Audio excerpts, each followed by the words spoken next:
Well, as you can see, this video is the second part of what I started on Leckhampton Hill.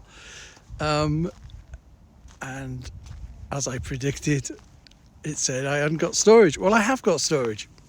I've checked, but obviously I haven't synced it, or I'm not prepared to switch on my mobile data.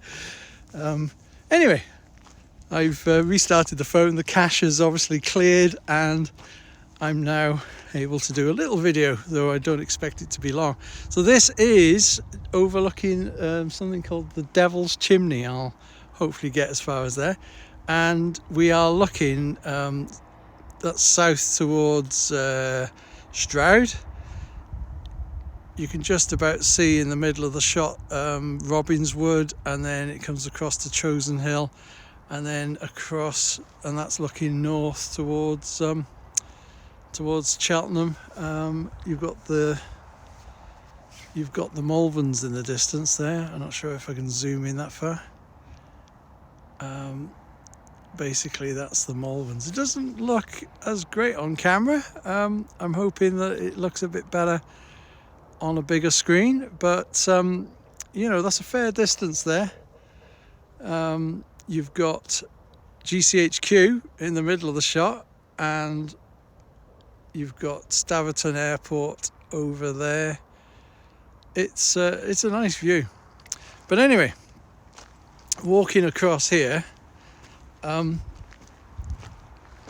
on the edge of the Cotswolds, and this used to be a quarry. I've just read a sign on the corner of the plot, and it's saying that this quarry was active in the 1800s, and they took stone here for repairing or doing some work on Magdalene College in Oxford.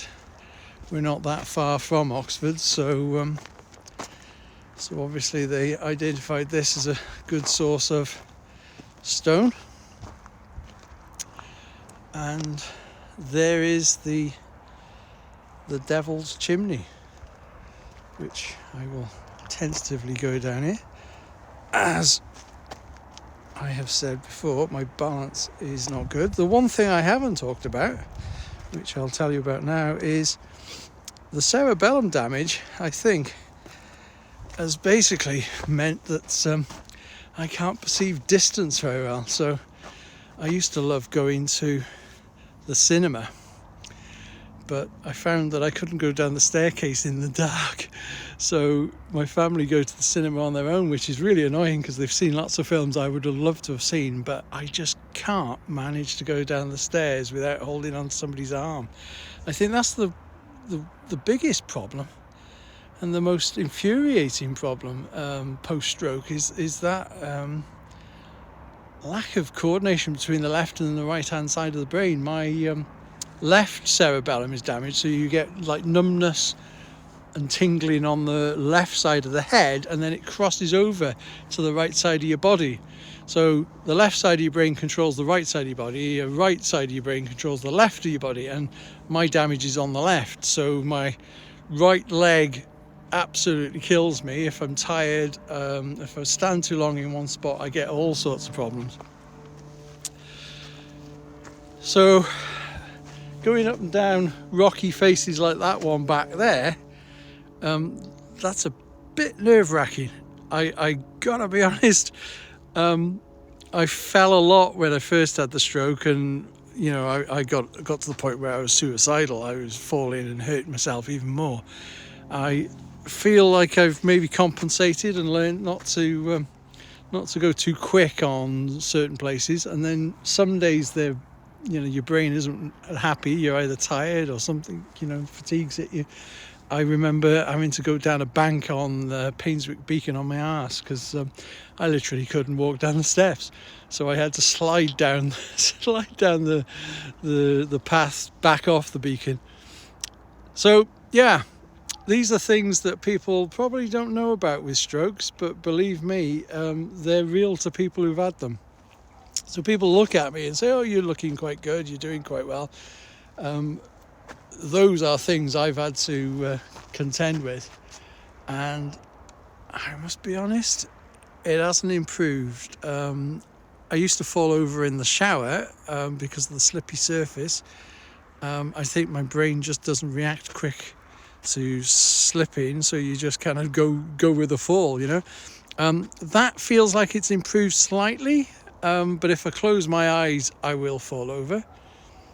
The doctor did explain to me that you need 3 points of reference. So your eyes are one, your brain should understand where your peripheral kind of limbs are, and you obviously then need to be actually touching the ground. So, you know, you've got to compensate for the fact that your brain might be a bit slower, and you've got to compensate for the fact that you don't react quickly.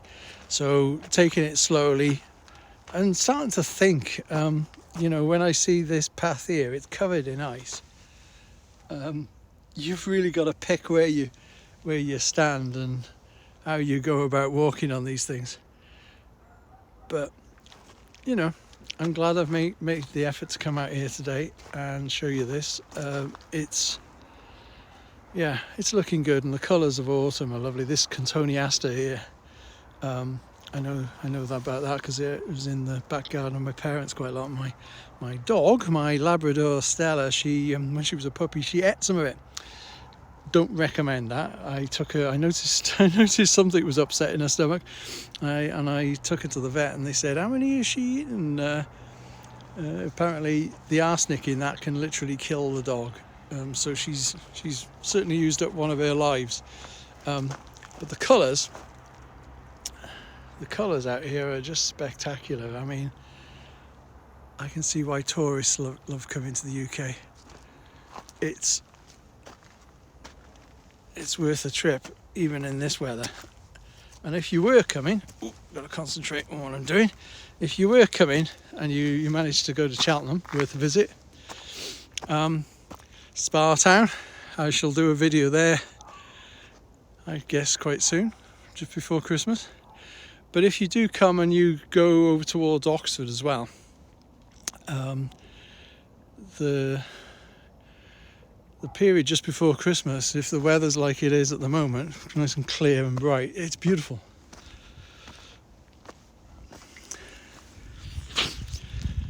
Whew, right, let's get my breath back. Anyway,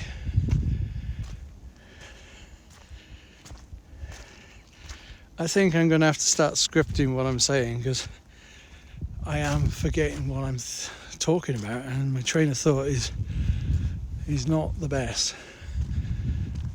I was just talking to a gentleman on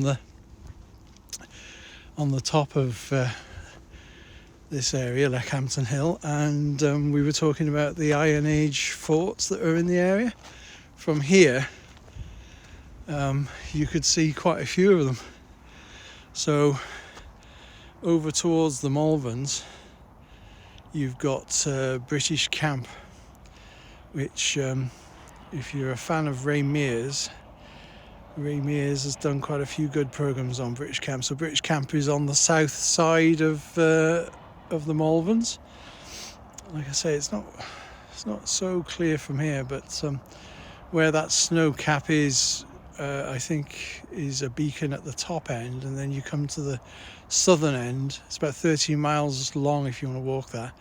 On the southern end you've got British Camp, and that is quite a spectacular Iron Age fort, but I can only guess that they used to signal each other from one side to the other. I don't know whether the tribe that was in this Celtic tribe that was in this area was the same one over there, but this could be the dividing line between them.